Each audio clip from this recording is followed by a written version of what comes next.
get started here. So we're going to be working on today's lab today, which is genetics. At this point, our lab is a bit ahead of our lecture. So we will actually be talking about genetics and how we're able to inherit different traits from our parents when we come back from spring break. So, and we'll be doing that the entire week of spring break here. So we're going to be looking at genetics and how we're going to be able to inherit different traits from our parents to give us the traits that we are able to express. Okay. So this one, I think, is one of the more fun aspects of biology. It's kind of a little bit of a mystery, kind of a puzzle, but we'll kind of go through this and we'll take our time as we kind of go through genetics here. Okay, so to kind of give a quick little overview of genetics, so genetics was a science or a type of biology, biological science that was determined by a scientist in the late 1800s, I believe it was. His name was Gregor Mendel. And so what he was doing was trying to figure out how different plants were able to inherit specific traits from their parent plants, and how humans and how other animals are going to be able to inherit those same traits. Okay. And so is anyone able to see the PowerPoint? Let me start there. Yeah. Okay, cool. All right, so what he was wanting to do was he was trying to determine how genes are going to be able to be passed down from generation to generation. Okay. And so what he was doing was he started to take a look at some of these chromosomes. Okay, I'll kind of draw out some homologous chromosomes here. Okay. So that's one homologous chromosome, and then we'll say here's another one, kind of sort of like that. Okay, we'll just imagine they look the same. So when we're looking at homologous chromosomes, each homologous chromosome is going to have the same genes at the same location. So remember, genes are just a region of DNA that's going to code for a specific trait. Okay. So let's just say we are dealing with a particular gene that's over here. And so we'll call this the gene for eye color. Okay. Okay. So everyone is going to have the same gene for eye color. Okay, everyone's going to have that gene. Okay. However, the difference between one person to the next is going to be the DNA sequences in that gene. Okay, the nucleotides within that gene. Okay. And that's going to cause a little bit of variation. So the genes themselves can vary, even though everyone is going to have the same region that's going to code for the same characteristic. Okay. So, like I said, those alleles are going to be in the same places on homologous chromosomes, and so we call those gene variants alleles. So for example, everyone's going to have the same gene for eye color, but someone might have a brown eyes, so they're going to have a brown eye allele. There might be a blue eye allele. There might be a hazel eye allele. Okay, so all those different variations of that particular characteristic are what we consider alleles. Okay. So when we're taking a look at alleles, okay, these alleles are going to be either classified as dominant or recessive. Okay, so dominant alleles are going to be classified using a capital letter. So here we have a capital P, for example, while recessive alleles are going to be classified using a lowercase letter. Like we have a lowercase p. Okay. So for example, here we've got some flowers. We have a purple flower and we have white flowers. So there's always going to be a flower color gene, okay, for these particular plants. Okay, but you might have a purple flower allele, and then you're going to have a white flower allele. Okay, and for each individual organism. Okay, so when we're looking at passing down these traits, we're always going to be looking at diploid organisms. Okay, so these diploid organisms are going to have two sets of chromosomes, one that came from each parent. Okay, and so for that reason, the alleles that you inherit may or may not be the same, okay, depending on what your parents are passing down to you. Okay, so for example, let's say one of your parents has, let's say both of your parents have black eyes or black hair. Okay, both of your parents have black hair, so you're going to have two copies of the black hair allele, one from mom and then one from dad. Okay. So in that case, your alleles would be the same. However, if you have a parent who has black hair and another parent who has blonde hair, you're going to inherit one copy of the black hair allele from mom and then one copy of the blonde hair allele from dad. Okay. So you're going to have two copies of the allele, okay, but they're going to be different. So two different versions of that particular allele. Okay. So the alleles that you inherit may or may not be the same. Okay, so we're kind of following me so far. Any questions? Okay. So when we're taking a look at a population, one thing to keep in mind, one thing to kind of keep, be aware of, is that when we're looking at a population, most of the time there's going to be more than just 2 alleles within that population. Okay, so for example, if we're looking at hair color in our human population, we're going to have black hair, we're going to have brown hair, we're going to have blonde hair, red hair. Okay, so we're going to have multiple different alleles within that population. Okay, and that's going to be the case for most traits. And so just to reiterate that same point I mentioned earlier, here we have a purple flower crossing with a white flower, and they're going to produce an offspring. Okay, that offspring is going to have 1 copy of the purple allele from one parent, and then 1 copy of the white allele from the other parent. Okay, but again, in a whole population as a whole, there may be more than just 2 alleles. Okay, most of the time there will be more than 2. Okay. So when we're taking a look at these alleles, our alleles are going to interact with one another, okay, in our organism or in our cells. Okay, those alleles are going to give us 2 different characteristics, okay, of our organism. The first thing that the alleles are going to determine when they interact with one another is they're going to be determining the phenotype. Okay? So the phenotype is the physical appearance of a particular trait, okay? Whatever trait is expressed. So for example, like brown hair would be a phenotype, blonde hair would be a phenotype, okay? Whatever your physical characteristic is that is able to be observed on you, okay? So that would be the phenotype. Okay? The alleles are also going to interact with one another to give you the genotype, okay? So the genotype is the genetic makeup of your organism, okay? So for that reason, the genotype will always determine the phenotype, which makes sense, right? Because if you have your genome, your DNA is always going to determine what you actually look like, or they're actually going to determine your physical characteristics. Okay? So genotype will always determine the phenotype. Okay. Okay. So here we have, I'm going to go through a couple of examples here. So an example of phenotype would be, again, a phenotype is just whatever trait you're expressing, whatever physical trait that is able to be observed. Here we're looking at seed color for these pea plants. So we have a yellow seed and a green seed. So these would be the phenotypes of these seeds here. Okay, yellow or green, those would be the phenotypes. That's what we're able to physically see on these organisms. Okay. The genotype is where things get a little bit more complicated. Okay. So the genotype is going to be made up of the combination of the 2 alleles that you inherit. Okay. So the pair of alleles is going to be referred to as the genotype. So for example, here we have 1 copy of the dominant allele, okay, 1 copy of another dominant allele. So the genotype here would be big Y, big Y. Okay. That is the genotype made up by the 2 individual alleles that it inherited here. Okay. And then here again, same thing. Here we have a little y allele, another little y allele. So the genotype would be little y, little y. Okay. So the genotype is the combination of the 2 alleles that you inherit. Again, 1 coming from mom and 1 coming from dad. So when we're looking at these alleles, when we're looking at our genotypes, we're going to be able to classify them in a very specific way. Okay.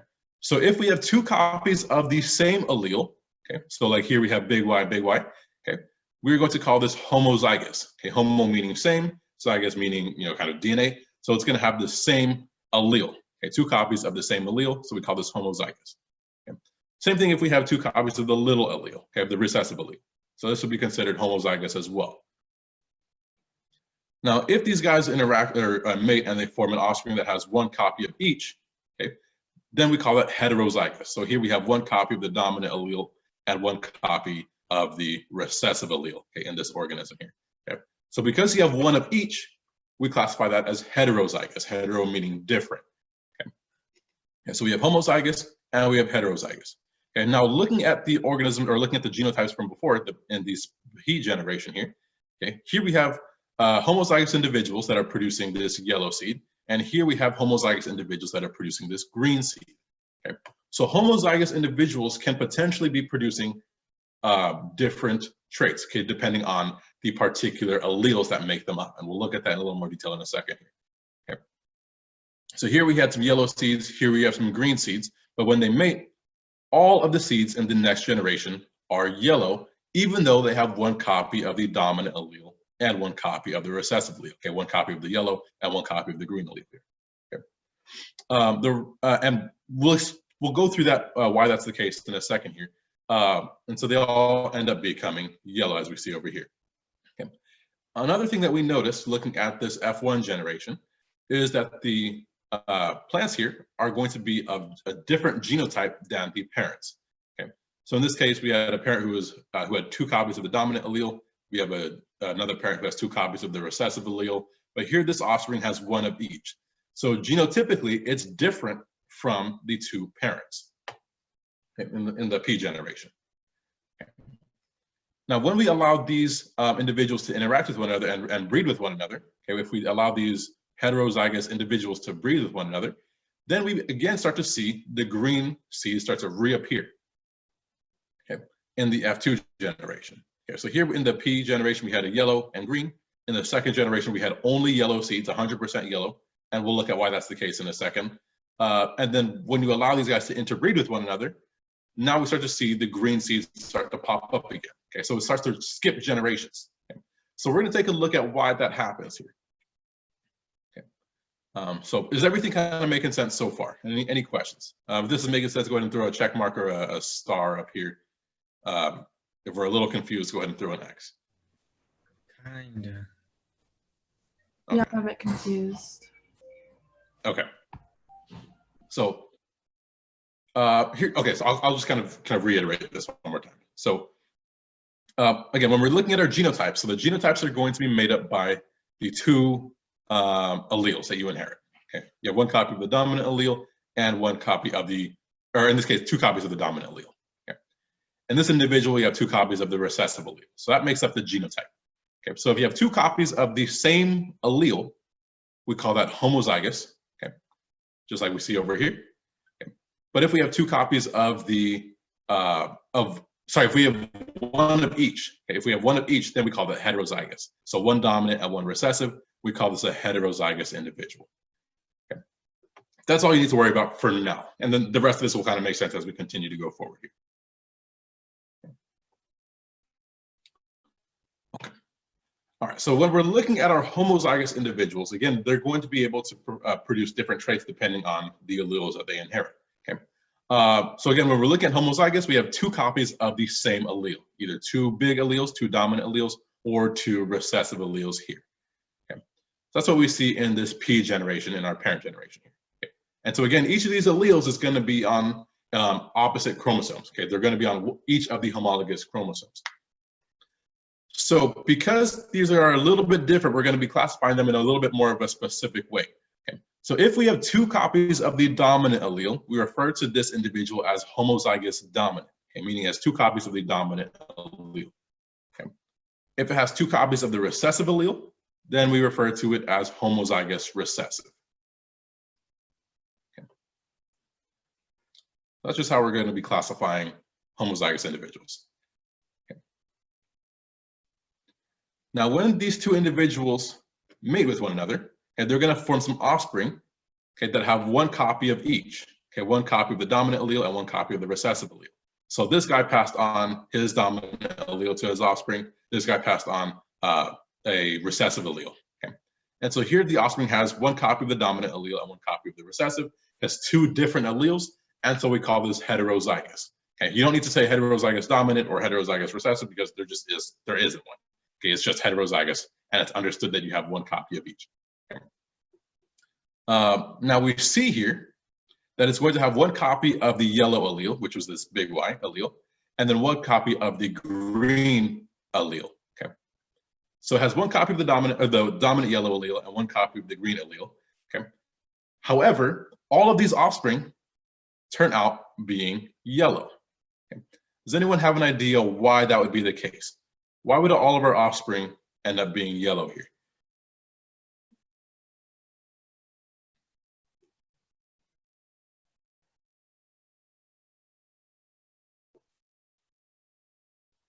Because the yellow is the dominant? Right, because the yellow is dominant. Right. So the yellow is going to be dominant, and so we'll take a look at what that means in a second here. But the yellow is dominant, and so the green isn't going to show up. Okay. So we'll take a look at what that means in a second. So we're going to look at the law of dominance here. Okay. So kind of taking a step back here, when we're looking at homozygous dominant individuals, okay, like we see with these big Y, where we have these yellow seeds, okay, they're going to look identical to a heterozygous individual, okay, who has just one copy of the dominant allele. Okay. So all you need is one copy of the dominant allele in order to see the dominant trait. Okay. So heterozygous individuals and homozygous dominant individuals are going to look exactly the same for that particular trait. Okay. In order to see a recessive trait appear, you need two copies of that recessive allele. Okay. So here we see the little y, so we saw a green seed. Okay. But in order to see that green seed, you need two copies of that recessive allele. So we don't see it in this generation because we see one copy of the dominant allele here, so that's going to mask it. But if we look in this next generation, again, we see little y, we see two copies of the recessive allele.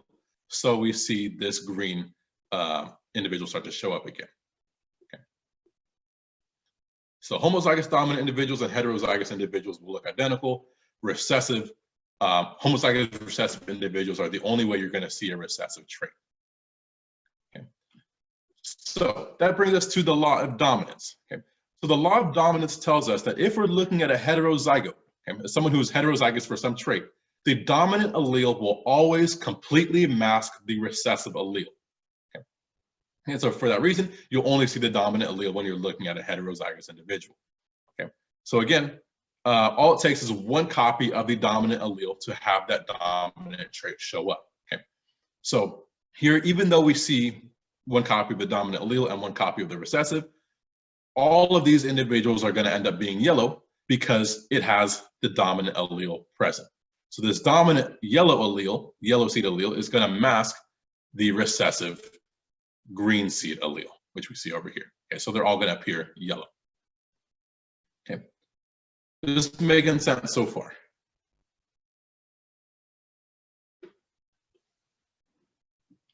Yeah, okay. Okay, so dominant alleles will always mask recessive alleles. So that's kind of what we see over here as well when we're looking at these flowers. So here we have some violet flowers, some purple flowers, and some white flowers. When we allow these two to mate, all of the offspring are going to produce purple flowers. Okay? The reason is because the purple flowers must have been the dominant trait. Okay? So because it was the dominant allele, it masked the white allele, so you never see that those white flowers show up in this F1 generation. So again, in order to see a recessive trait, you have to have two copies of the recessive allele. In order to see a dominant trait, all you need is one. Okay. So how does recessiveness kind of play a role here? Okay. So again, when we're looking at heterozygotes have to have one copy of the dominant allele and one copy of the recessive allele. Okay. Now, even though the recessive trait doesn't show up in a heterozygote, it is still present in the DNA. Okay. It just doesn't contribute to the physical appearance, doesn't contribute to the phenotype, okay? So, but because you still have that recessive allele, you can still pass that down to the future generations and to your offspring, okay? And so one example of that happening is with albinism, okay? So albinism is a recessive disorder. It's a disorder that tends to be genetic and it's recessive here, okay? So in order for someone to be albinism, or sorry, to be albino and have the albinism trait, they have to have two copies of the recessive allele. Okay, we'll just say little a, little a. Okay. So he's albino, he has albinism, so he has two copies of the recessive allele. That's the only way you could have had it. Okay, because this is a recessive disorder. So again, in order to see a recessive disorder, you have to have two copies of it. Now, where do heterozygotes come into play here? For an individual to have a recessive trait, to have albinism in this case, he had to have inherited one copy of the dominant allele, or sorry, one copy of the recessive allele from each parent. Okay. So here, for example, we see his mom. Okay, but the mom has normal skin pigmentation. So she is not expressing albinism, which tells us she most likely has the dominant skin pigmentation allele. So we'll go ahead and give that a big A. So mom is heterozygote, so she has big A, little a for her genotype. Okay, and let's just say dad is the same thing. Okay, let's just say dad is also big A, big A. Okay, in order to have an albino offspring, okay, each parent had to have delivered or had to have passed down one of these recessive alleles. Okay, so even though they themselves are not expressing any albinism, okay, because they have normal skin pigmentation, they can still pass down that albinism trait if they have that in their own DNA. Okay, so they may not necessarily look like they're albino, but they may still have the albinism allele that they can then pass down to their offspring. Okay, but again, one has to be inherited from each parent. Okay, does this make sense?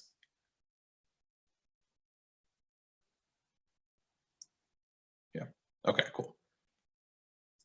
All right, so that's beautiful. So basically what happens here is even though an individual may not be expressing that particular trait, if they're a heterozygote, they may still be able to pass on that trait to their offspring, a recessive trait to their offspring, just because it's still present in their DNA, even though they themselves are not expressing it. Cool.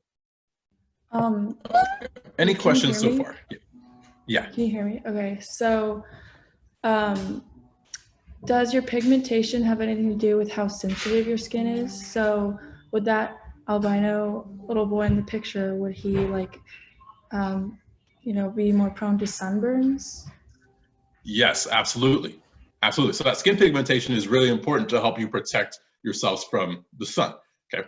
Now, if you're an individual who has albino, you're not going to produce any skin pigmentation. So they're not going to have specifically melanin, which is the main pigment within the skin. Okay. And so for that reason, because they don't have any melanin, they're not going to have anything to protect them from getting, sunburns and things like that. Whereas people who have normal skin pigmentation, they're going to have some protection there. So typically, the darker your skin is, the more melanin you have, and the more protection that you'll be able to have from the sun. Okay. Okay. So in the case of this little boy here, he has no skin pigmentation, so he's going to be very, very susceptible to sunburns and things like that. Okay, thanks. Yeah, good question. Really good question. AGK. Any other? Yeah. But he absorbs like vitamin D from the sun rays more easily, right? Because of that? Yes. So it would be a little bit easier. Yeah, so not necessarily. I don't know if it would be easier. I don't think it'd be easier. I think he would still be able to absorb it exactly the same as anybody else. The only issue is he would just be more prone to sunburning a lot faster than other people would be able to. But he's going to absorb the same amount of vitamin D as anybody else would. Okay. Yeah. Thanks. Yeah. No problem. Any other questions here? What are sunburns then? Are they? I thought they were like. I mean, I may be completely wrong, but I thought they were like an overabundance of vitamin D. No. So it's being exposed to extra electromagnetic radiation from the sun. Okay, so yeah. So remember when we were going over the sun emits a lot of electromagnetic radiation. The skin cells have this pigment in them called melanin, and so what melanin does is it basically will protect the nuclei or the nucleus within your skin cells from getting damaged by that radiation from the sun. Now, if you're not producing enough melanin, or if you're being exposed to the sun for long periods of time, then that radiation can start to affect the skin and then cause the sunburns that you actually develop. Yeah. Okay. Thank you. Mm-hmm. No problem. Okay. So now going forward here,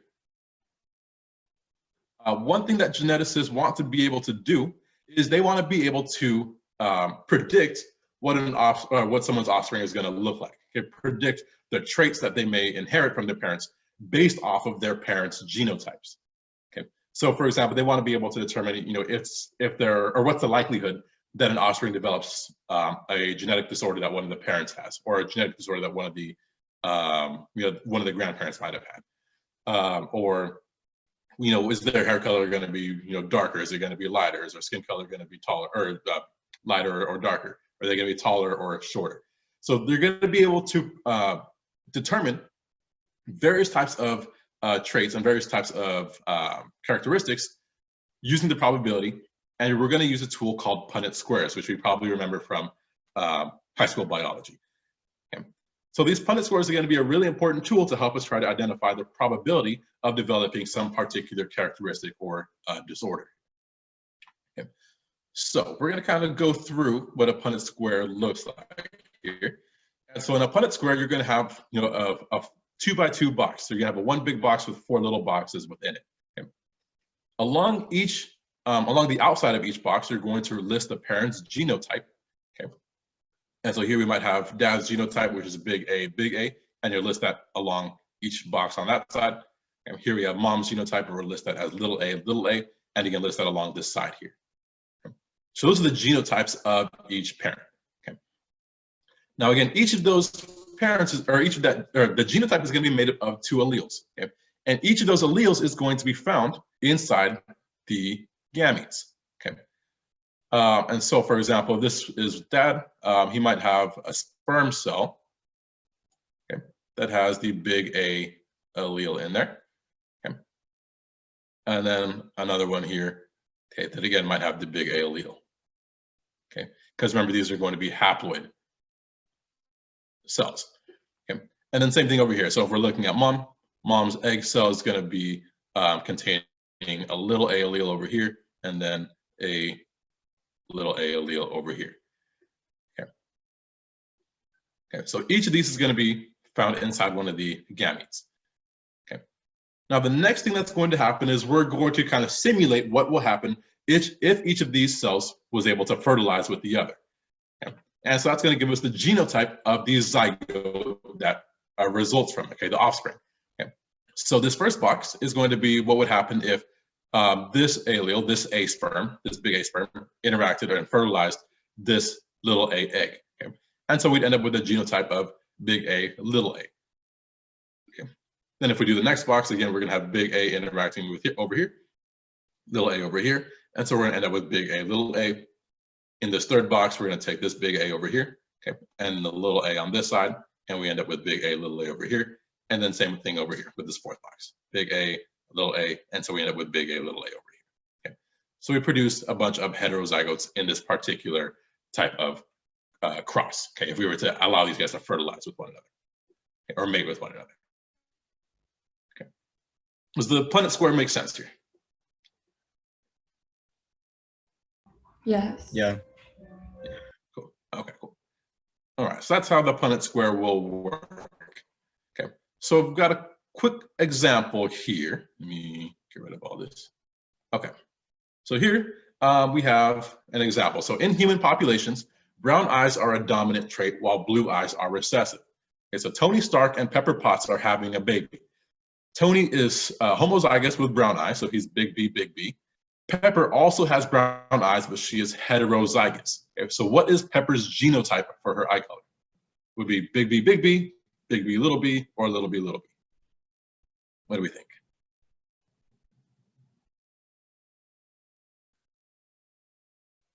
Yes, so I'm seeing B. Yeah, and that's exactly right. So because she's heterozygous, she's going to have one copy of each allele, one copy of the dominant and one copy of the recessive allele. So she's going to be big B, little b. Perfect. Okay. So now we want to know what are the possible genotypes of Tony and Pepper's baby. Okay. So what we're going to do is we're going to draw a Punnett square. Okay. So I'll go ahead and do this in black. So here's our Punnett square here. Oh, sorry. That turned out really bad. Okay, let's try this again. Something like that, kind of. Sorry, this drawing tool really sucks. That was supposed to be a square, but did not work out that way. Okay, so here's our Punnett square. Okay. So what we're going to do first is we're going to list Tony's genotype. Okay, and so we know Tony is homozygous with brown eyes, so he has to be big B, big B. So we're going to list his genotype over here. So we have big B over here and big B over here. Doesn't matter which side you put them on, it's going to end up working out the same way as long as you do it correctly. Okay, so I'll just put that over here. Yeah, sorry, my Punnett square turned out really bad. Okay, and then we established that Pepper is heterozygous. Okay, so we know she's big B, little b, and so we're going to list that along the side as well. So big B, little b. Okay, and so now that we've sorted out our Punnett square, the next thing that we're going to do is we're going to try to figure out what's going on in each of these boxes. Okay, so in this first box, what genotype should we get? What should we get in this first box? Big B, big B.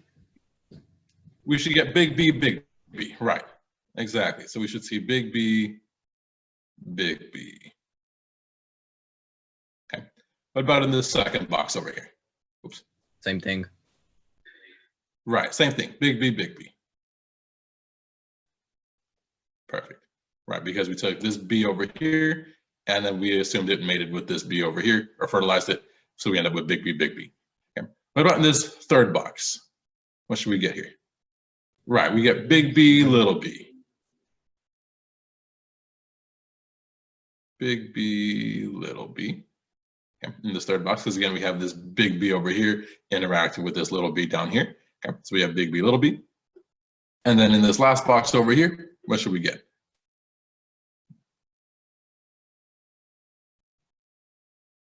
We should get, yes, exactly, big B, little b. So does that Perfect. mean that they'll only have brown-eyed children?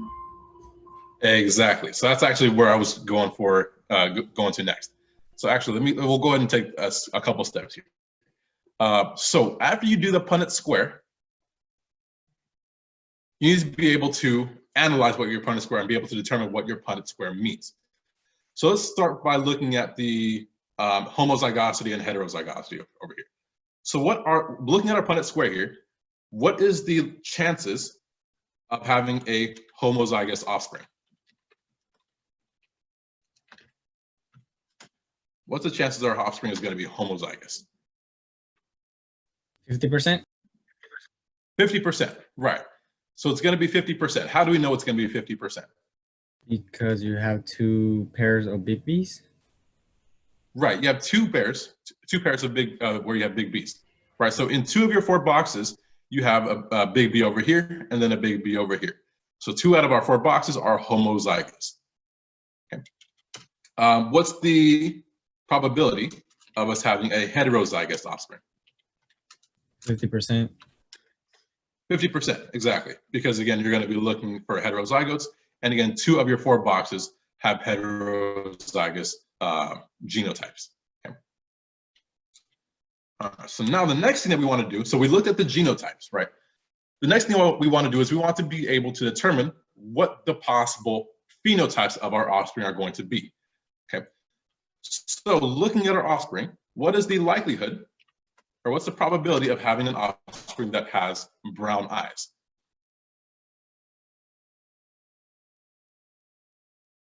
%50%? Not 50%. Yeah, so Jackie, Brown, and Tim, yeah, so most people are getting this one right. So this is going to be 100%. Why is it going to be 100%? Why are all of our offspring going to have brown eyes? Because each option results in a brown-eyed human. Yes, and how do we know that? Right, so Brown got this. So all of them have the dominant allele. Okay, so the dominant allele, which was brown, okay, is going to be present in all 4 of our offspring. Because this one has 2 copies of the dominant allele, so that's going to have brown babies or brown-eyed babies. Same thing over here. This one has 1 copy, so it's still going to have brown eyes because it's still dominant. And the same thing with this bottom box over here. So we have a 100% chance of having offspring with brown eyes. So that's why, yeah, blue-eyed people are more rare, or yeah, it's more rare to have blue eyes. Yes, that's why it's more rare to have for individuals that have blue eyes, yeah, than brown eyes. Okay. But in this and then kind of in this Punnett square, the small b could stand for blue eyes. Right. So in this Punnett square, the little b would signify having blue eyes here. However, because it's still still joined up with the dominant allele, the blue eyes wouldn't show up in the offspring. They would only have brown eyes. Yeah. Cool. So if we were to kind of extrapolate from what we just said, what are the chances we're going to have an offspring with blue eyes here?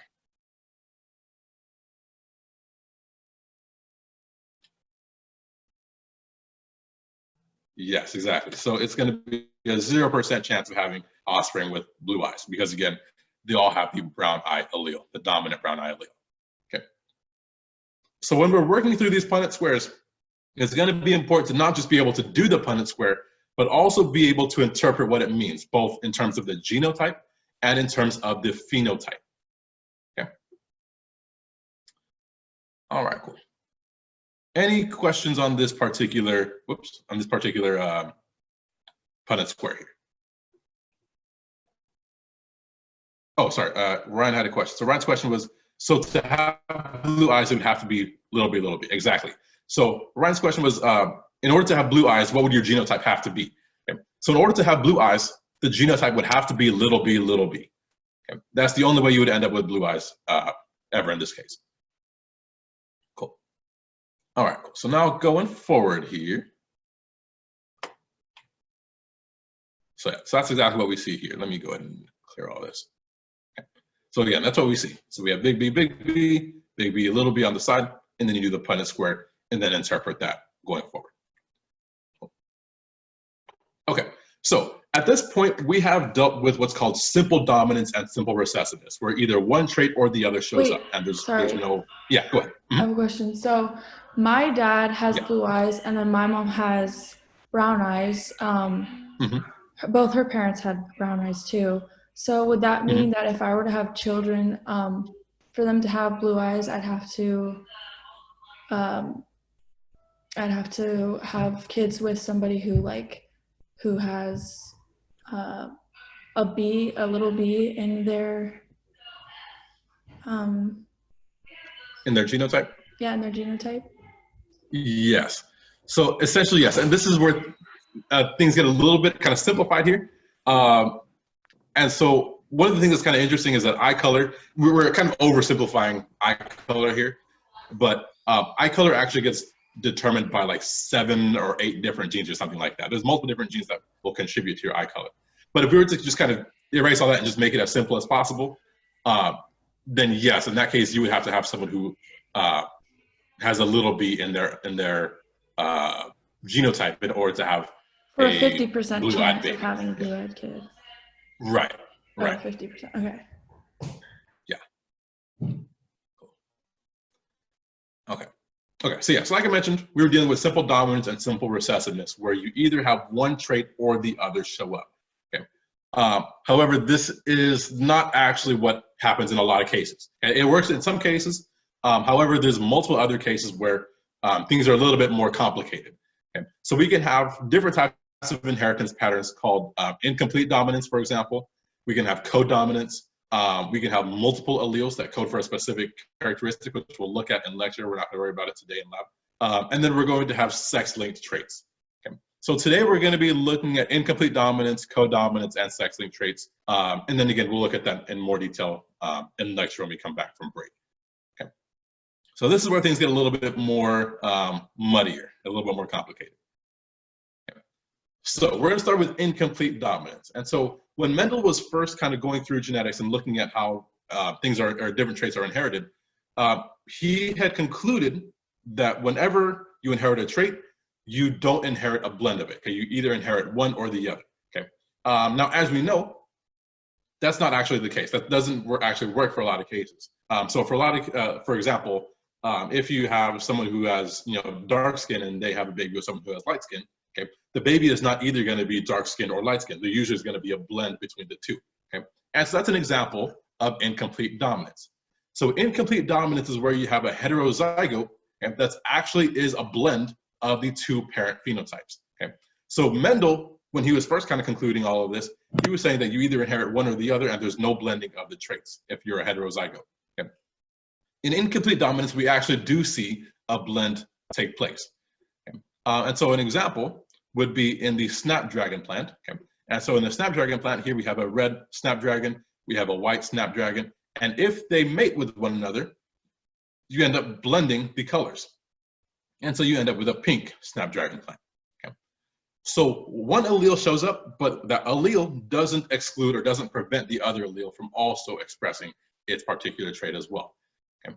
And so you end up getting a blend of those two colors. Okay? You actually mix the two colors here. Okay? And so to do the Punnett square, what we're going to see is that we're not going to have any recessiveness or any dominance here. Okay? We're only going to have homozygotes and heterozygotes, and that's it. Because there's not going to be a dominant trait because there's going to be mixing of the traits here. Okay? So in order to do the Punnett square, we're going to classify, or we're going to kind of signify our genotypes in a very specific manner here. Okay? So for example, if we're looking at the red snapdragon plants, okay, the genotype is going to be RCR. Okay, C for color, and then R in this case would be red. Okay. And then if we're looking at the white snapdragons, their genotype would be CW. Okay. And so we would just list their genotypes along the Punnett square just as we normally would. So here we would have CR for the red snapdragon plant. The white one would be CW, and you list that across the top of the Punnett square. And then you Punnett square just like you normally would. Okay, so here we have CR mixing with CW, so we get CRCW. And this one, same thing, CRCW, and CRCW. Okay, so because you have a heterozygote now, okay, now what we're going to do is we're going to mix those two colors. Okay, so here we have a red and white. Red and white is going to make pink. Okay, and so we're going to end up having pink offspring in this box. Okay, same thing in this box, same thing in this box, and same thing in this box. Okay, so every time you have a heterozygote, you're going to blend that characteristic. Okay. And so all of the offspring in this case would end up becoming pink. Okay. Any questions on how incomplete dominance works here?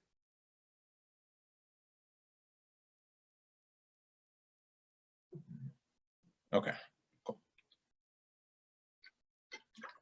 All right, cool.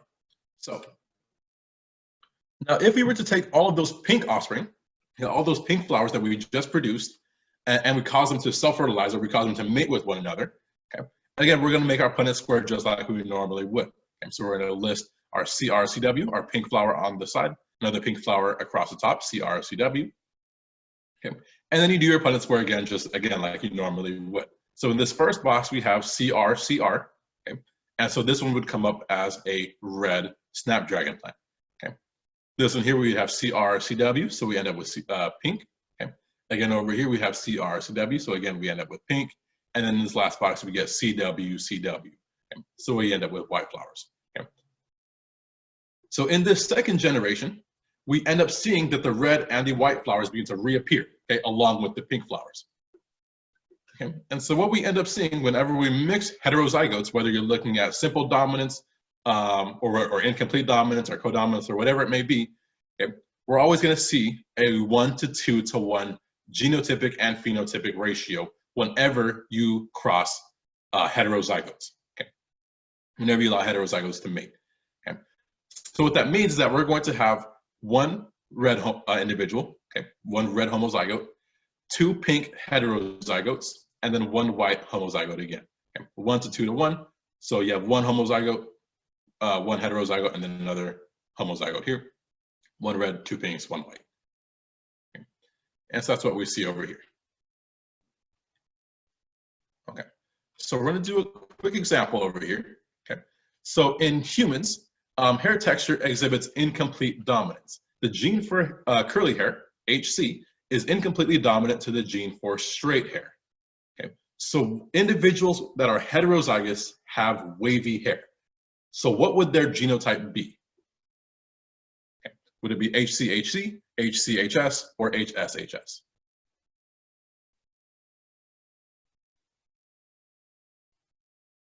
Right, so we would see HCHS, right? That would be the genotype for a heterozygous individual, someone who has wavy hair. Okay. Cool.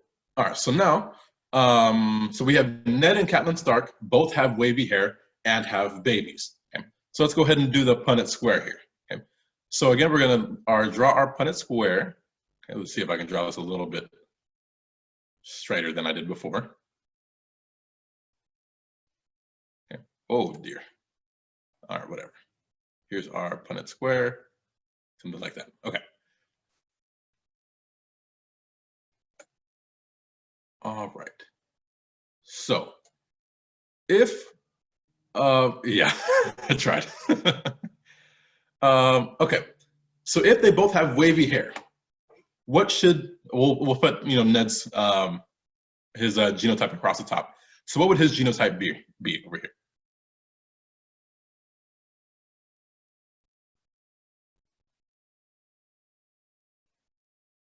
If he has wavy hair.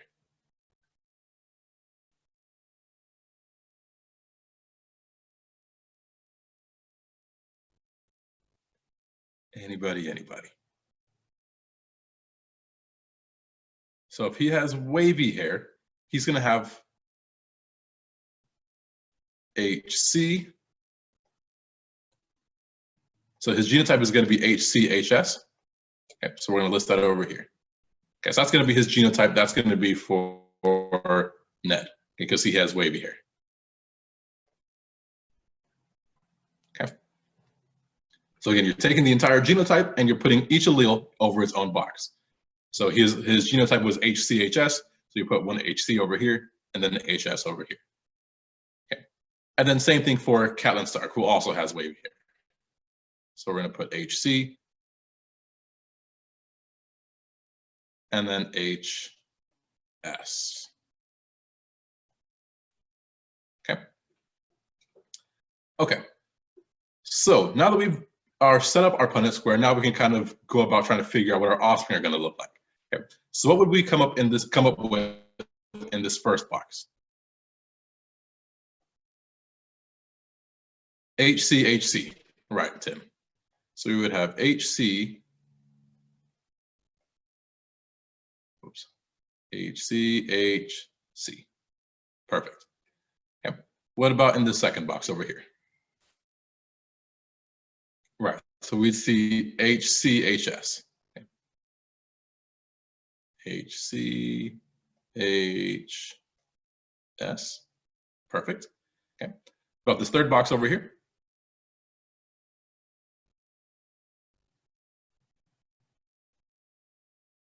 What do we think? We would get HCHS. Perfect. HCHS. And this last box, what would we get over here? HSHS, right, Jackie? Perfect. So we have HSHS.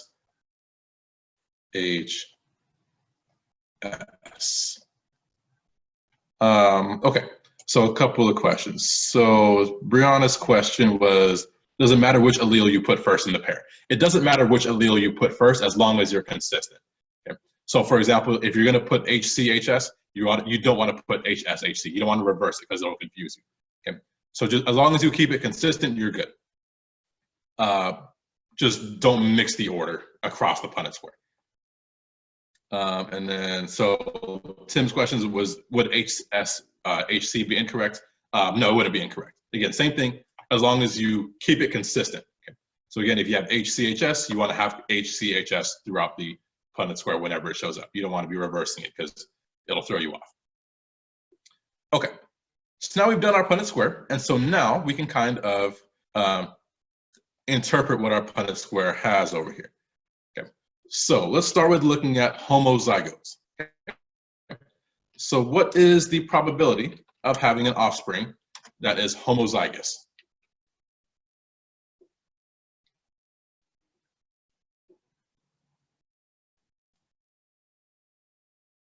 So it's not going to be 0%.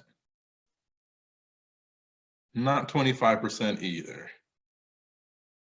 Not 100% either. How many boxes do we have two of the same allele in? So it would be Brianna. So Brianna got this one right. So 50%, right? So in this first box, we have HCHC. Okay, so that's going to be one heterozygous option here. Okay, here we have HSHS. Okay, so that's another homozygote. Okay, So 2 of our 4 boxes have homozygotes in them. Okay. Oh yeah, we have to now remember what's that the it's dominant and recessive. They're both homozygous, but just dominant and recessive. not in this case, not when you're looking at incomplete dominance. Okay. Okay. In incomplete dominance, you don't have any dominance or recessiveness because remember they mix. Okay. Got it. Okay. So one is not going to be masking the other because you're going to end up getting a blend of the two. Okay, cool. Thanks. Yeah. Okay, so yeah, that's a very good kind of clarification question. So again, here we're not going to have any dominance or recessiveness because in incomplete dominance, the two characteristics are going to mix with one another. Okay, so now what's the likelihood that we have an offspring that is heterozygous?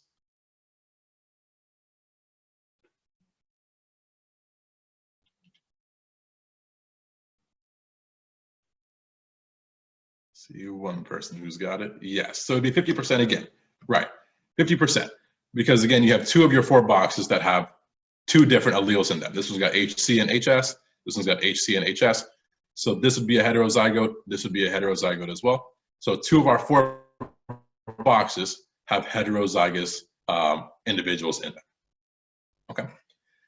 So now let's take a look at the phenotypes that we can end up with. Okay. So let's look at curly hair.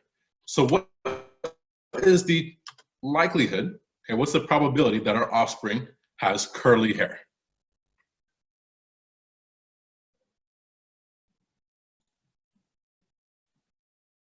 What do we think? So I see one person. So yeah, so it would be 25%, right? It'd be 25% because you only have one box that has HC in there. Okay? So HC would contribute to having the curly hair characteristic. So this would be the only box, 1 out of 4 boxes that has the HC. So you have a 25% chance of having curly hair or curly haired offspring. What about wavy hair? Okay, what's the probability of having an offspring with wavy hair? 50%? It'd be 50%, right? 50% because here we have our heterozygotes, 2 copies, or one that has the curly hair and the straight hair allele. Okay. 1 of each, so that's going to give us wavy hair in this box. This one also has the same thing. So 1 of each. So it's going to have 2 boxes where we have homozygote or heterozygotes. So we're going to have a 50% chance of having wavy hair. Okay. And then what's the probability of having an offspring with straight hair? 25. Right, 25%. Again, because you just have 1 box that has HS. Okay. Okay. All right, any questions on incomplete dominance?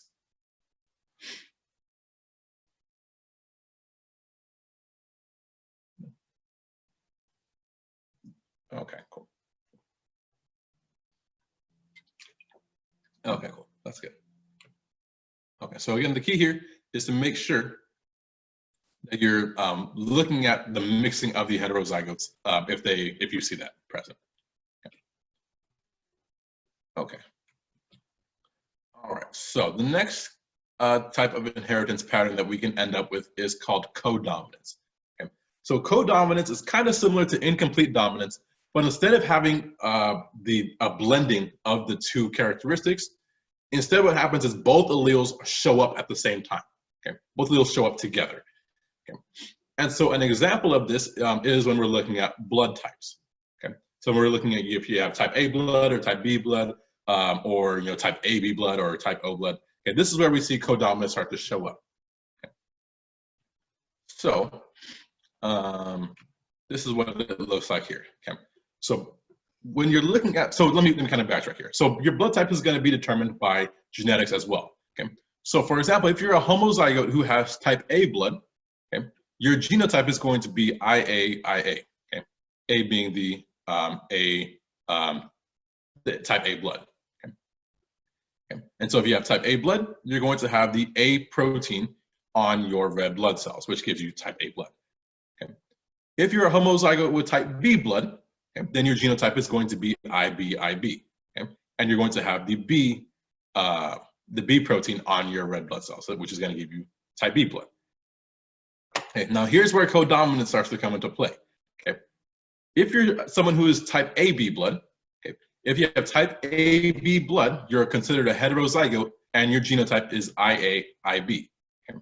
And so for those individuals, their red blood cells are going to have a combination of both A and the B proteins on their red blood cells. And so as a result, they'll end up with type AB blood. Okay? So people who are type AB blood, or who have type AB, they're going to be individuals who are actually expressing kind of codominance happening in that particular individual. Okay. So instead of having a blending of the two, they both show up kind of in their own kind of individual glories here. Okay. So we see type A and the B proteins all present on the red blood cell. We don't have a blending of the two, but they both show up. Okay. So that is codominance there. Okay. Now this does get a little bit more complicated in terms of blood types because individuals who have type O blood, okay, they do not produce any of the proteins. Okay. And so they're going to be recessive to both the IA and the IB alleles. Okay, so you can still have type A and be a heterozygote if you have the IA and O, because the O is just going to be directly recessive to the A or the B, and so you'd end up with type A blood. Okay. In order to have type O blood, you'd have to have 2 of the O alleles, okay, which is rare. Okay, but that's codominance, okay, where you have 2 alleles both showing up kind of in their own individual glories. Okay. This makes sense so far.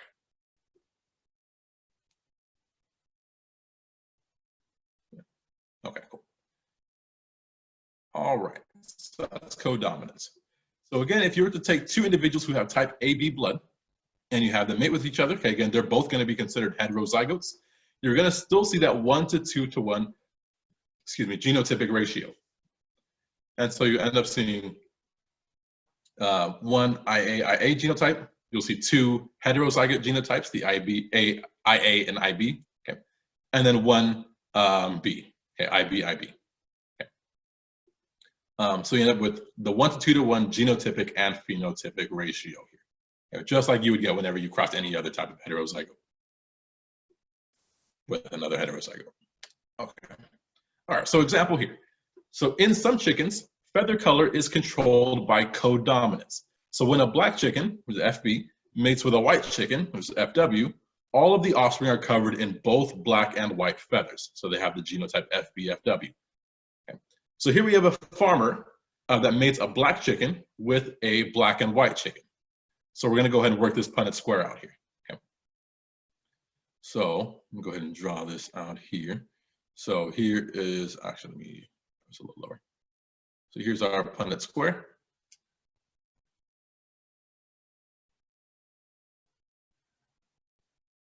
Oh, look at that pretty square. All right, cool. Oh, I blew it. Okay, here we go. Okay, so there's our Punnett square. So we're gonna start with this first chicken. And so this first chicken is a black chicken. So what would the genotype of this chicken be?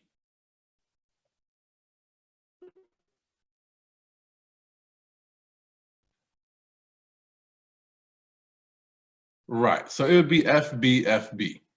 Okay, so I'll put FB over here. FB, oops, FB. Perfect. Okay, and then we're gonna mate that with a black and white chicken. So what's the genotype of a black and white chicken?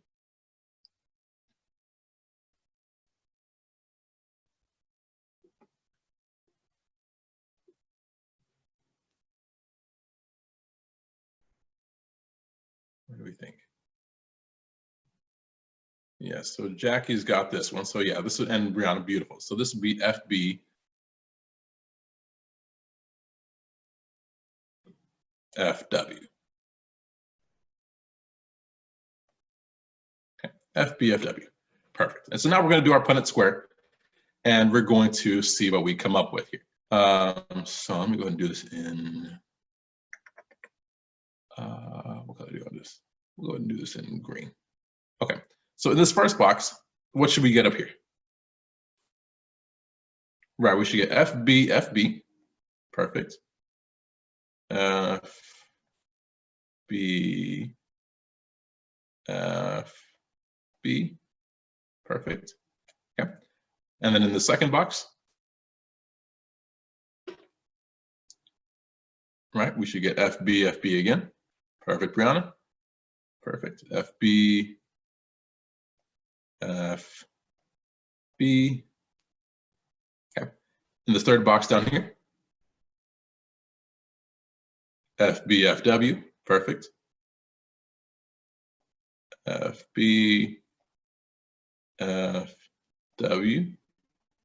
Okay. And then this bottom box, or bottom right box, exact same thing. So FB, FW. Perfect. Okay. So now we've done our Punnett square. So now it's time to interpret the probabilities here. Okay. So again, let's start with our homozygous individuals. Okay. So what is the probability that we end up with an offspring that is homozygous?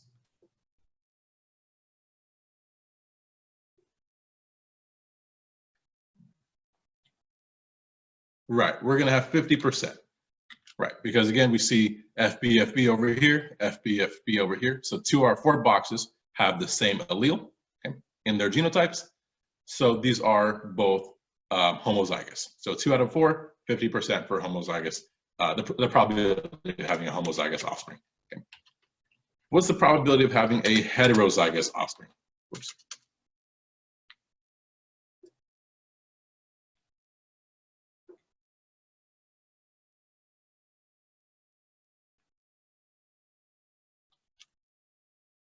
Yes, exactly. It should be 50% again, because in each of these 2 boxes, we have a heterozygote. So here we have FBFW. We have 2 different alleles, okay, in this box.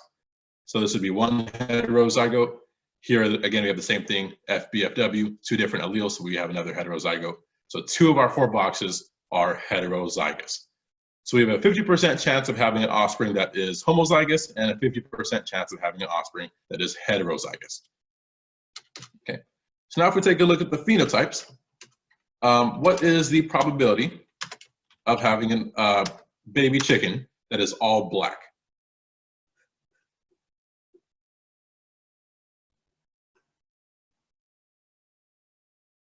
What do we think?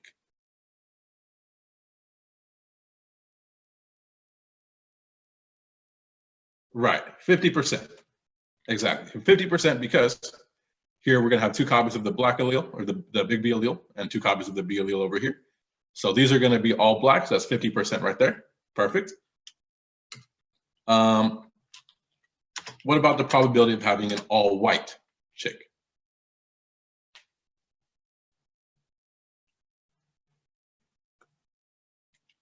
Right, it'd be 0%. Right, 0% because we don't see any FWs anymore. Okay, so we're not going to have any all white chickens. Okay. What about black and white? What's the probability we have a black and white chicken?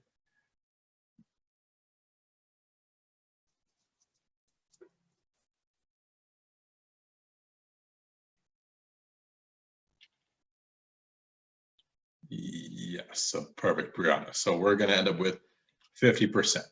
Okay, again, because you have 1 copy, or you have two boxes where you have FBFWs, and so because they're incomplete dominant, both of them are going to show up. So 2 copies of FBFW, 2 out of our 4 boxes will have that particular genotype, so we end up with 50% black and white chickens. Okay. So in this scenario, we end up with 50% chance of having a black chicken and a 50% chance of having a black and white chicken as their offspring. Cool. Okay. Any questions on of codominance here?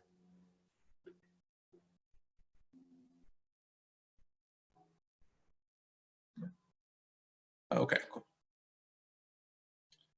All righty. So that is going to bring us to our last type of inheritance pattern, which is our sex-linked traits. Okay. So sex-linked traits are genes or traits that are found only on the sex chromosomes. Okay. So those would be your X chromosome or the Y chromosome. Now, most often when we're dealing with sex-linked traits, they're going to be found on the X chromosome. Okay? So we call any gene that shows up on the X chromosome an X-linked gene. Okay? X-linked because it's only on the X chromosome. Okay?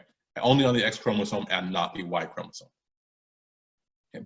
So this is where things get a little bit more complicated. Okay? And I'll talk about why that is in a second here. Okay? So this is our last type of inheritance pattern. And so sex-linked traits were first identified in fruit flies, the Drosophila fruit fly. Okay? And so just like in humans, female fruit flies have 2 X chromosomes and male fruit flies have an X and a Y chromosome. Okay? Just like in humans. So women are have 2 X chromosomes, males have an X and a Y chromosome. Okay? Now, the sex-linked trait for the fruit flies has to do with their eye color. Okay? So the eye color, there's 2 different types of eye colors that the fruit flies can have. Okay? They can either have a red eye color, which is dominant, okay? And so you signify that as an X because it's on the X chromosome, and then a big R. Okay? And that is going to be dominant over the white eye color, which is going to be X little r. Okay? Again, X because it's on the X chromosome, and little r because it's recessive. Okay? So the red eye color is dominant over the white eye color. Okay? Now, when we're classifying our individuals here, we have to be a little bit more careful when we're classifying these guys. So males are going to be considered hemizygous. Okay? And they're considered hemizygous because they only have 1 copy of the X chromosome. Okay?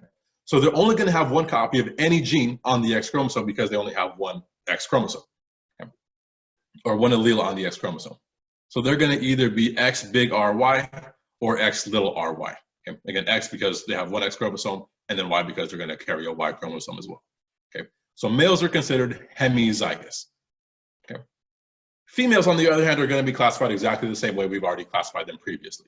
So they can either be homozygous or heterozygous. Okay?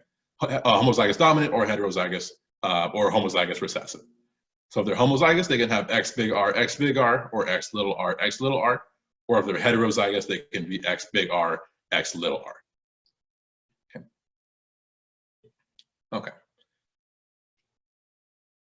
So when we're looking at sex-linked traits, the recessive trait is going to show up in the offspring in a variety of ways, depending on which parent carries the recessive trait. Okay. And so I'll talk. We'll kind of see what I mean by that as we go through a few examples of sex-linked traits here. Okay. And so again, it's going to be due to where you find the recessive trait. Okay, where you see the recessive phenotype in the offspring. Okay. So here we have an example. So we're looking at 2 individuals. We have a white-eyed male crossed with a red-eyed homozygous female. Okay. So here we have a white-eyed male. So his genotype is going to be X little r y because the R is going to be recessive. Okay. So I'll go ahead and draw our Punnett square over here. Okay, so here's our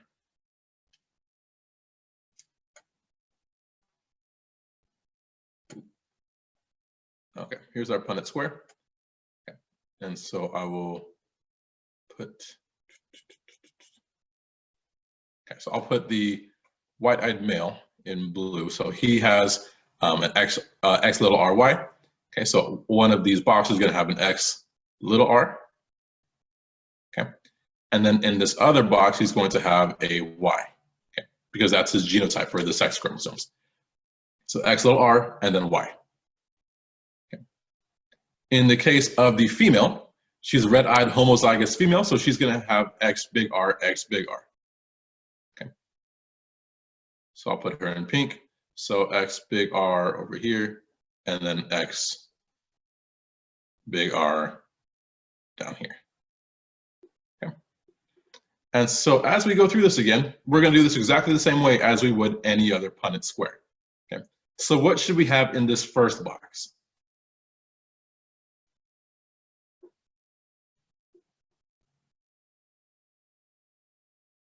Right, Tim. So we should have X big R, X little r.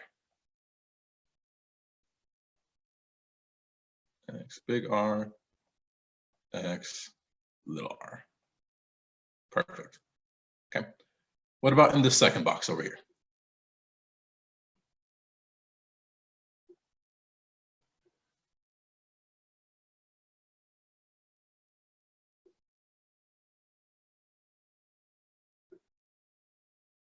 Yes, absolutely. So we should have X big R Y. Okay. Because again, you have X big R over here, you have a Y over here, so you're going to bring those straight across. And so we'll have X big R Y over here. Okay. What about in this third box? What should we get over here?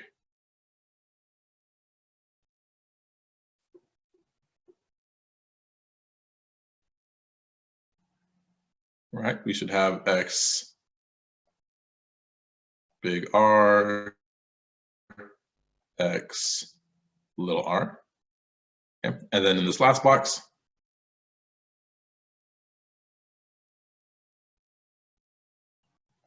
right, we should have X big R Y.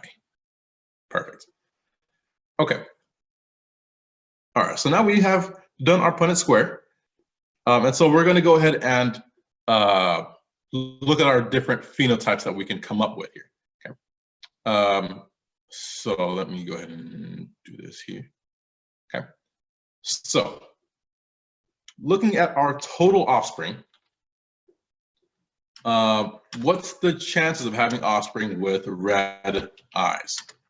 What's the probability of having offspring with red eyes?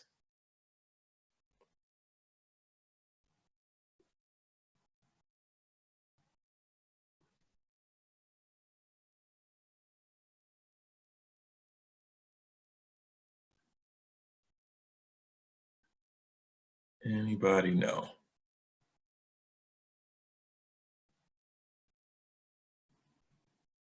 So it's not 50%. Right, so it'd be 100%. It'd be 100%. So all of our offspring will carry, or are carrying the dominant allele, the dominant red eye allele. Okay. And so as a result, all of our offspring that we produce from this cross are going to have red eyes. Okay.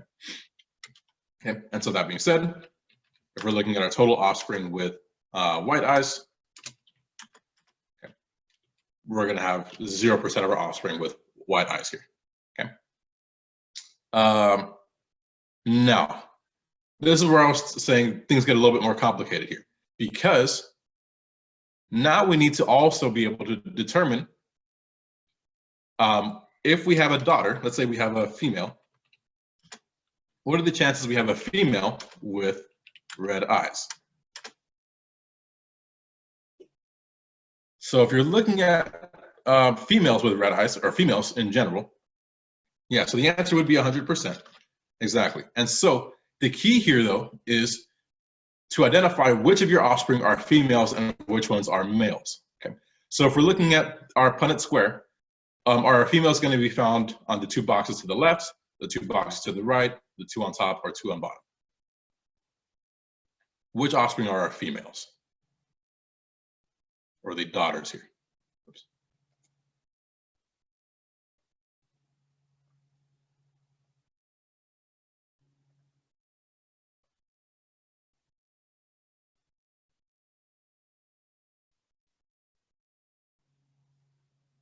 Right, the two on the left. So these would be the daughters over here, okay, because we see two X chromosomes. Okay. So again, anytime you see two X chromosomes, you think initially, or think immediately those are females. Okay. So two X chromosomes here. Okay. And then the two on the right would be the males, because they have a Y chromosome. Okay. So these are our male potential offspring. Okay, perfect. Okay, so that being said, if we wanted to determine, in this case, the likelihood of having males with red eyes, what would we get? Right, 100%. Exactly. So here we can see that even though we had a male parent that had white eyes, we saw that all of the offspring in this case ended up becoming red-eyed offspring. Okay. So this is just one scenario. Okay. So again, when you're going through the sex-linked traits, you need to be able to determine what's happening with the genotype, what's happening with the phenotype, and then also you have a third step in terms of identifying what's going to be happening depending on whether you have a male offspring or a female offspring. Okay. So we'll go through a few more practices here.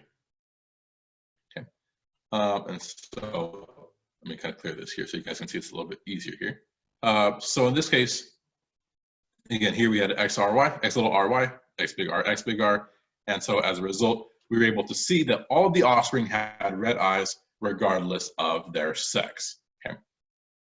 So again, this is not always going to be the case. So we'll see a few other examples where this can change. Okay. So let's say we have a red-eyed male that gets crossed with a white-eyed homozygous female. Okay. So again, the location of the recessive trait is going to determine what we see in the offspring. Okay. So I'm gonna go ahead and draw out our Punnett square over here.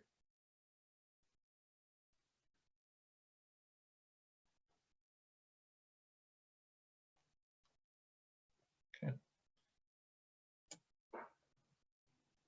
All right. So we have a red-eyed male. Okay. So if we have a red-eyed male, his genotype is going to be X big RY. Okay, again, R being the dominant trait. So we're going to have X big R over here, and then we're going to have Y over here. Okay. With the female, she's a white-eyed homozygous female. Okay, so her genotype is going to be X little r, because that's going to be recessive. So we have X little r, X little r. Okay. And so again, we're going to go ahead and do our Punnett square. So what should we come up with in this first box?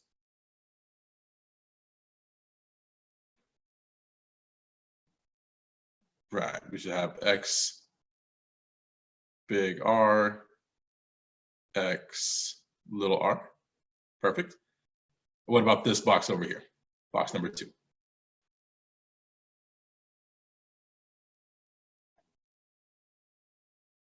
X little ry. Perfect. Okay. What about this third box over here?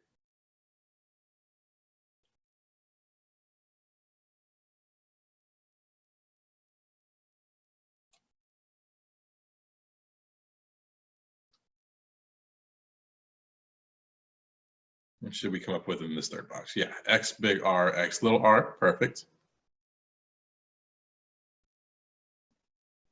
X big R, X little r. And then in this last box, what should we have here? X little ry. Perfect, right? Beautiful. X little ry. Okay. And so now we'll go ahead and take a look at the genotypes that we can end up with. Or sorry, we'll look at the phenotypes. We'll just skip over the genotypes for now. And so if we're looking at our total offspring, what is the likelihood that our offspring are going to have red eyes?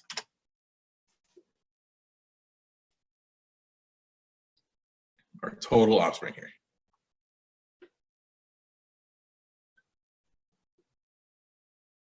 Right, 50%. Right, so we have 50% of our offspring having red eyes because we see 2 out of these 4 boxes here are going to have the dominant red eye allele. Perfect. Okay. What about any offspring with white eyes? What's the probability of having offspring with white eyes?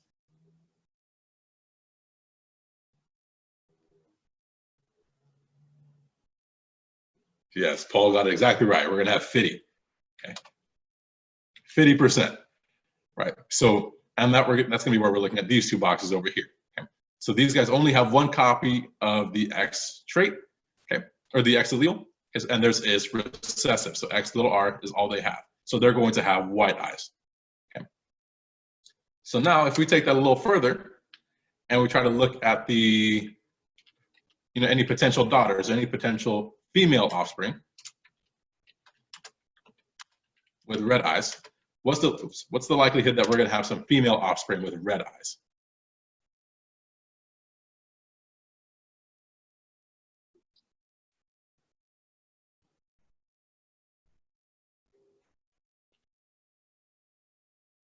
All right, so all right, so there's a little bit of confusion here, so that's good. So it kind of tells me where I can help us out here. So when we're looking for females with red eyes, again, we're going to be looking at just the females here. Okay. So let me go ahead and draw this back in pink here. So our females are going to be anywhere where we see two X chromosomes. So that's going to be these two guys over here, these two offspring. Okay. So if we're looking at just these two offspring, okay, what is the likelihood? What's the probability that they're going to have red eyes? 100%, exactly. So the chances of having offspring, so female offspring with red eyes is going to be 100%, right? Okay. Let me go and see if I can pull this a little further. Okay. Now, what about female offspring with white eyes? What's the likelihood there? What's the probability?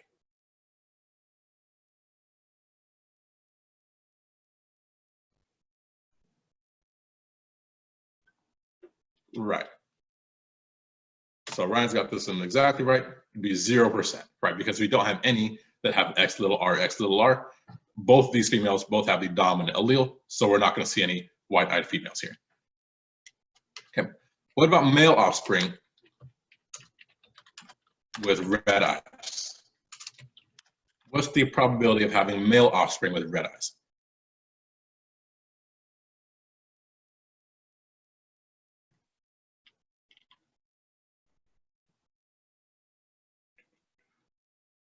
Yes, so Paul's got this one exactly right. So we would have 0, right?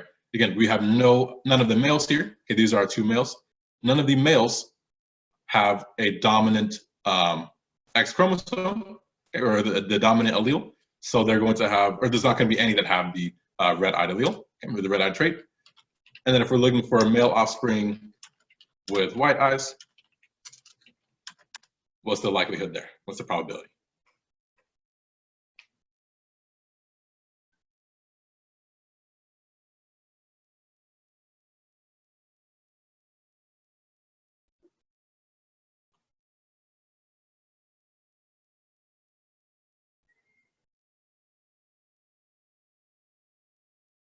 Anybody? Probability of having a male offspring with white eyes would be, right, 100%. Perfect, 100%, because again, we have 2 out of our 2 boxes here only having the white-eyed allele. All right, so that is what we see there. So you can see just based off of where the X chromosome or where the recessive trait was, okay, now we end up getting a completely different set of probabilities for each individual trait. Okay. I'm gonna go ahead and clear that so we can see what we would see over here. So this is what we would come up with. Okay. And so what we would see is that in our offspring, we'd have a total of, or we would have red-eyed and white-eyed offspring, but all of the females that you would have red eyes, and all of the males would have white eyes, just based off of just this one Punnett square. Okay, let's run through another scenario here. Okay. So this scenario, we have a white-eyed male crossed with a red-eyed heterozygous female. Okay. So again, we're going to go ahead and draw out our Punnett square.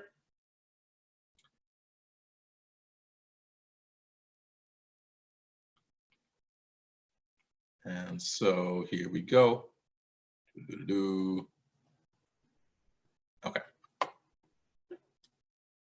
All right. So if we have a white-eyed male, his genotype is going to be X little r y. oops, X little r y. Okay. And then in this, the left side here, we would have the female, which is heterozygous. So she'd have X big R, X little r. Okay. All right, so if we were to do our Punnett square, we would have, what should we have in this first box here?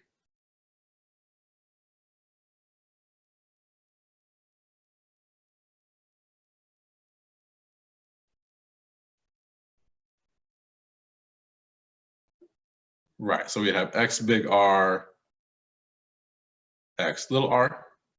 Oops. Okay. And box number 2.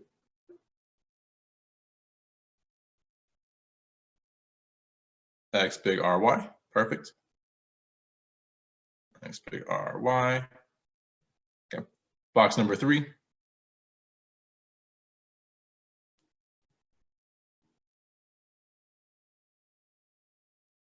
Right, X little r, X little r. And then box number 4, X little ry, perfect. Okay. So now again, if we interpret our Punnett square, okay.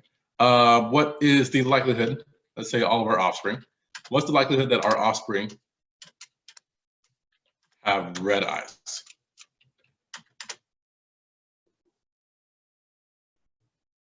%50%, exactly. So we'd have 50% of our offspring having red eyes, okay, as we see 2 having the dominant allele across the top. Okay, 2 out of our 4 boxes there. Okay. And then probability of offspring with white eyes would be what?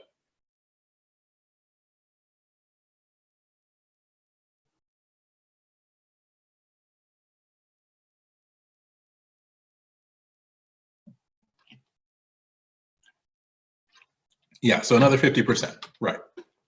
Because again, we only see these recessive alleles in these 2 boxes. Okay? So 2 out of our 4 boxes only have the recessive allele present. Perfect. Now if we want to look at females, okay, what's the probability of having a female with red eyes?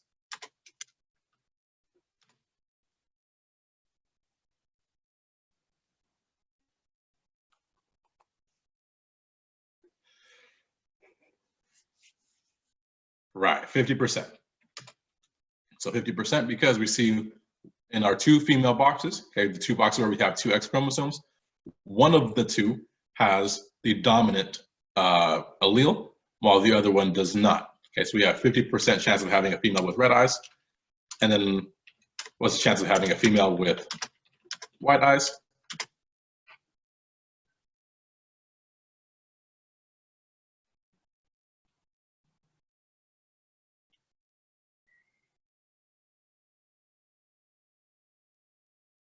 What do we think? Right, another 50, perfect. So 50%. So 50% have red eyes, 1 out of our 2 boxes of females, and then the other 1 of 2 boxes has white eyes. Perfect, cool. Now what about males? How about males with red eyes? What's the probability of having a male with red eyes here? Right, so Jack is exactly right. So we'd have 50% chance of males having red eyes and a 50% chance of females with white, or of what males with white eyes. All right. So again, now we see a completely different trend. And just based off of where the recessive trait was found in the parents. Okay. So that's what we see there. Is this all kind of making sense? Yeah, this is really cool. This is really cool. This is like my favorite thing in biology. Cool. All right. Any questions so far? Go ahead and clear this. Okay, cool. Okay, so again, if you were to kind of look at that, that would be the Punnett square. And so what we would see is that half of the males and half of the females that you produce will have red eyes and the other half will have white eyes. Okay. So half the males on this case have red eyes, half have white eyes. Same thing with the females over here. Okay.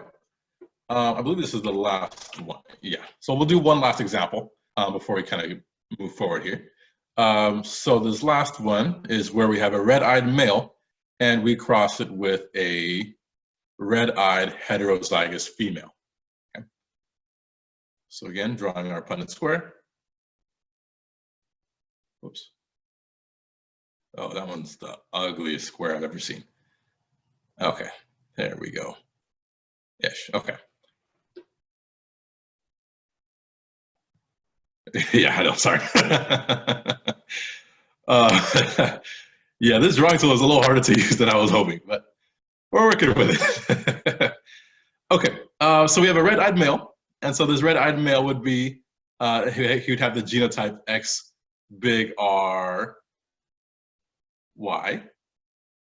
Okay, and then the female is a red-eyed heterozygous female, so her genotype would be X big R, X little r, one of each allele. Perfect. Okay. All right. So now, if we're taking a look at this first box over here, okay, what should we end up with in this first box?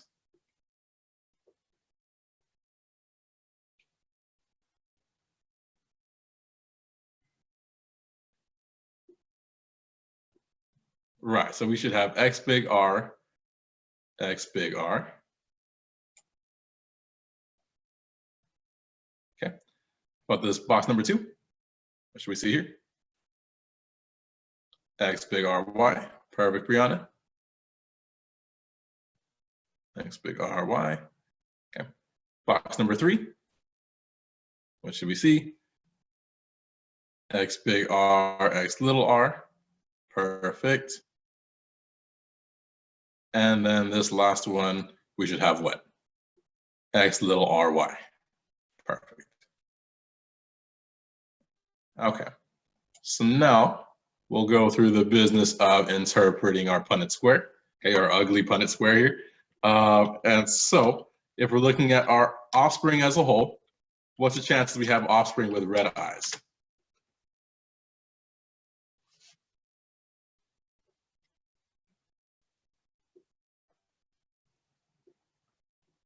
What is the probability?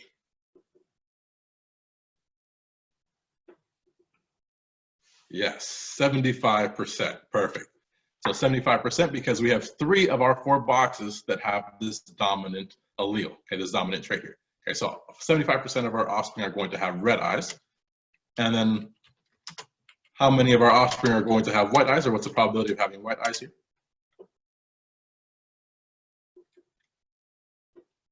Right, 25%. Perfect. So now if we're looking at females, what's the chance of having females with red eyes?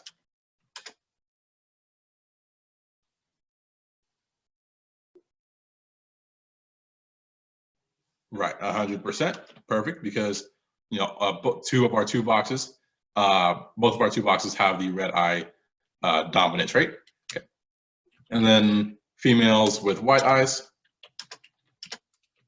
would be what?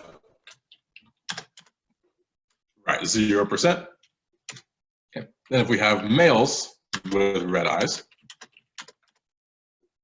what's the probability of having a male with red eyes? Right, 50%. Because we have 1 of our 2 boxes containing the dominant red eye allele. Okay. And then the last one, males with white eyes would be what? 50%. Exactly. Perfect. So again, as you can see, depending on where that recessive trait is, okay, where that recessive allele is, that's going to alter your probabilities for each of the individual phenotypes that you're going to end up seeing. Okay. And so again, when you're looking at the Punnett squares for sex-linked traits, you need to be able to determine the genotype. You need to be able to determine the phenotype for all of the offspring as a whole, and then also be comfortable with determining the phenotypes if you have a female offspring and a male offspring. Okay? So there's kind of an extra step with this process here. Okay, so I'll go ahead and clear this out of the way. Any questions? Okay, and so this is what we would see here. So again, all the females that you produce here would have red eyes, and then half of the males would have red eyes and the other half will have white eyes. Perfect. Okay. All right, so one specific type of sex-linked trait that happens in humans is called color blindness. Okay, so color blindness is a condition that is a condition that is a recessive condition, an X-linked recessive condition, because it's found on the X chromosome. Okay, and so what can happen is we can have women who are what's called a carrier for the color blindness gene. So a woman may not be necessarily colorblind herself, but if she carries the color blindness allele, this X little b, okay, she is not going to be colorblind herself, but she could still potentially pass on that color blindness allele to her offspring. So we call her a carrier because she's not expressing it, but she still carries that recessive allele. Okay. And again, she's going to have the normal vision because, or if she has the dominant color vision allele or the color site allele. Okay. So this dominant color site allele will mask the recessive color blindness allele that she carries as well. Okay. So if we end up having this woman, okay, who is a carrier for color blindness, mate with a male who does not have color blindness, okay, this is what we end up seeing. Okay, so we see X big B, X big B, X big B, X big B Y, X big B little, or X big B, X little b, and then X little b y. Okay, so that being said, it is possible for someone to be born colorblind, even if neither of their parents are colorblind. Okay. And so I'll talk about that in a second. So females, like I said, can inherit the color blindness allele, okay, if they pick up that allele from either of their parents. Okay. Now, in the case of males, okay, males can be born with color blindness even if neither of the parents carries it, if the mom specifically is a carrier for it. Okay. That is not really going to have much of an impact on color blindness because he's always going to be passing on the Y chromosome to produce a son. Okay. So that's going to be passing on the Y chromosome. Mom is going to be passing on the X chromosome. If she happens to pass on the X chromosome, the color blindness X chromosome, to her son, okay, then he's going to end up being colorblind, okay, even though neither parent themselves expresses the color blindness characteristic. Okay. So that being said, most X-linked disorders like color blindness and a few other X-linked disorders tend to be more common in males than in females. Okay. Does anyone have an idea why X-linked disorders would be more common in men than women?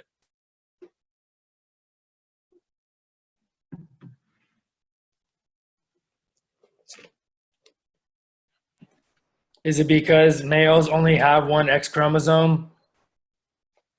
Exactly. It's going to be because males only have one X chromosome. Okay. So if you're a male, you're only getting one X chromosome, and that X chromosome is coming from mom.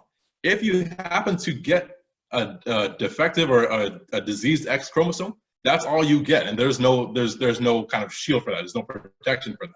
Okay, whatever you get is what you get. Okay. Now, in the case of females, okay, females are going to inherit two X chromosomes. So even if they inherit a diseased X chromosome, they still have another chance to inherit the dominant X chromosome, and then that will end up masking that particular disorder. Okay, so females have a second chance. They essentially have a backup X chromosome to kind of help protect them in that way. Okay. Males, we don't have a backup. Okay. Whatever X chromosome we get is what we get. If it's a healthy one, great.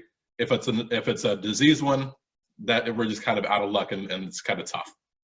So ladies have it kind of good here. You guys are the lucky ones here. Okay, so that's everything for genetics. Any questions on genetics here?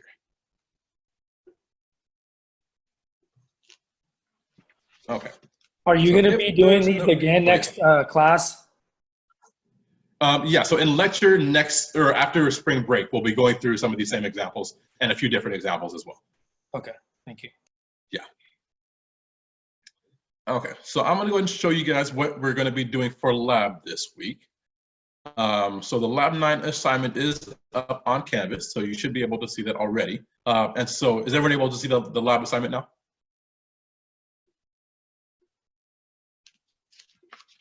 Yeah, okay. So for Lab 9, we're only going to be doing activities 1 through 3. Okay? There's also an activity 4 and activity 5. We're not going to do those, so don't worry about those. Okay. So what we're going to be doing is we're going to be starting with activity 1. Okay. And so activity 1 deals with the genetics of taste. Okay. So if we were in lab this week, what we would be doing is we'd be taking some PTC paper. Okay. And so some people are able to taste the PTC paper and some people can't. Okay. If you're able to taste the PTC paper, you are dominant for having the tasting gene. So you'd have the dominant trait, the dominant allele. If you can't taste it, you have the recessive allele. And so this is regulated by just simple dominance and simple recessiveness. Okay. So what we're going to do is you're going to fill in this table here in activity 1, and you're going to write in what are the 3 PTC tasting genotypes. Okay. So again, there's going to be 3 genotypes. Some will be able to taste it and some won't. Okay. So you're going to write what the 3 genotypes are. And depending on what those genotypes are, you're going to determine what their phenotypes would be, either tasting or non-tasting. Okay. And that's all there is for that first part. Okay. And then it also says to circle your phenotype and the possible genotypes. Don't worry about circling anything because you have no way of determining your own phenotype and genotype for that. Okay. And then you're going to answer the questions at the end of activity 1. Okay. So for number 2, you're going to need to perform to draw in a Punnett square. Okay, so you're drawing a Punnett square for part A, and then you're going to use that to answer the questions for 2A, B, and C. Okay. So that's activity 1. Okay. Any questions on activity 1? All you're doing is just filling in that table with the possible genotypes and then the corresponding phenotypes. Questions? Okay. So no, you don't have to taste the paper because there's no PTC paper for you to taste. So don't worry about tasting it. All you need to do is just fill in what those genotypes would be and what the phenotypes would be for those. If we were in lab, you'd be able to taste them, but we're not in lab, and so we can't. Mr. George? Yes. Can you repeat that again? I was helping with my little sister with her online classes. Okay, so basically for activity 1, there's a table. And so for this table, you're gonna fill in what the 3 possible genotypes are, okay?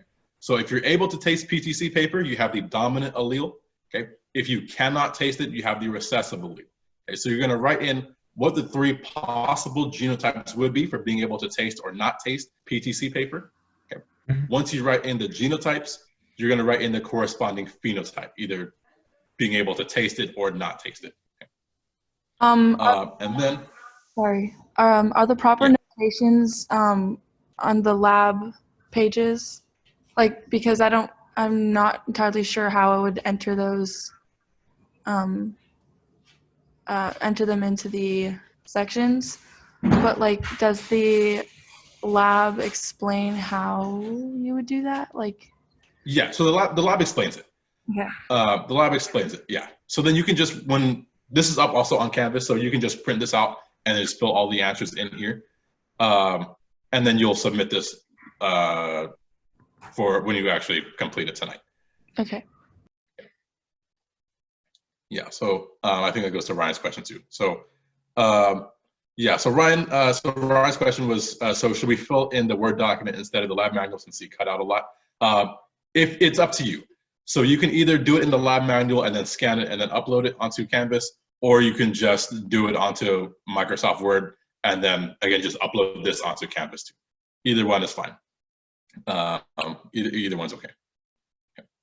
And then for question number 2 for activity 1, you have to complete a Punnett square, and that will be used to answer A, B, and C. Okay, so that's activity 1. Activity 2 has to deal with color blindness, and so color blindness, as you remember, is an X-linked disorder. And so what we'll do for activity 2 is you're just going to complete the table, going to complete the table here. So here we have the possible phenotypes for all the different types of color vision or non-color vision we can see. And you're going to write in what their genotype would be. Okay, so here we have a female who has color vision and she's homozygous. So what would her genotype be? Okay. The next one, we have a female with color vision who's heterozygous. What would her genotype be? And so on and so forth. So you're going to complete this table, okay, and with the correct genotypes for each of these different scenarios here. Okay. And then that's pretty much all you need to do for that. And then you'll answer questions 2 and 3. Okay. And then, so any questions on activity 2? Okay. Activity 3 is just one more table. Okay, so you're going to be just filling in another table here, and you're going to be looking at the different blood types. Okay, so the ABO blood types, and if you remember, these are going to be based off of codominance. Okay, so this is the table here. Here we have the genotype, the AA, BO, and OO, and so on and so forth. So you're going to fill in all of the empty spaces. Okay, so you're going to fill in the kind of remaining genotypes here. You're going to determine whether they're homozygous or heterozygous. Okay, and then what their blood type would be, either A, B, AB, or O. Okay. Are the genetics Yes. practice questions, are those for April 13th? You know, when. Yes, I'll talk about that in a second. Oh, okay. Yeah. So this is for activities 1, 2, and 3. So these will be due by 11:59 tonight. Okay. So activity 1, 2, and 3, that needs to be completed by tonight. Okay. Any questions on these parts so far, on activities 1, 2, or 3? Okay. Again, all you're doing is filling in the tables and then answering the questions, and then you'll submit them onto Canvas. Okay. If not, there is another assignment that's going to be due after spring break. Okay. And so these are the genetics practice problems, which are on page 73 to 74. Okay. So in the lab manual, and I'll kind of, let me exit out of this real quick so you guys can see this. Okay, so in the lab manual, you're going to see on page 73 to 74 a bunch of practice problems that have to do with genetics and Punnett squares. Okay. So you're going to use this to answer as many of these questions as you can. There's 10 questions. Complete this by April 13th, which is the Monday we come back from spring break. And then you'll have a place to upload that onto Canvas as well. And all the information, and so Ryan's question is all the info you need will be in the PowerPoint slides. Okay. So the PowerPoint slides have all the information you need to answer all of these questions. Okay. So that is that. So yeah, so this will be due April 13th when we come back from spring break.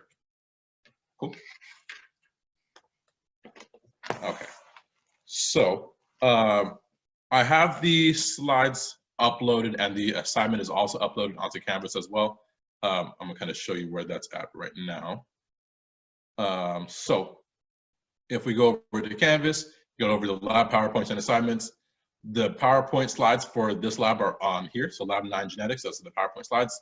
The lab 9 assignment was just the document that I just showed you where it has all the instructions for what you're gonna be doing for lab and the tables that you can all fill in. Okay. And then you'll go to assignments and then submit it the same way we submitted the labs last week. Cool. All right, any questions on anything that's going to be happening?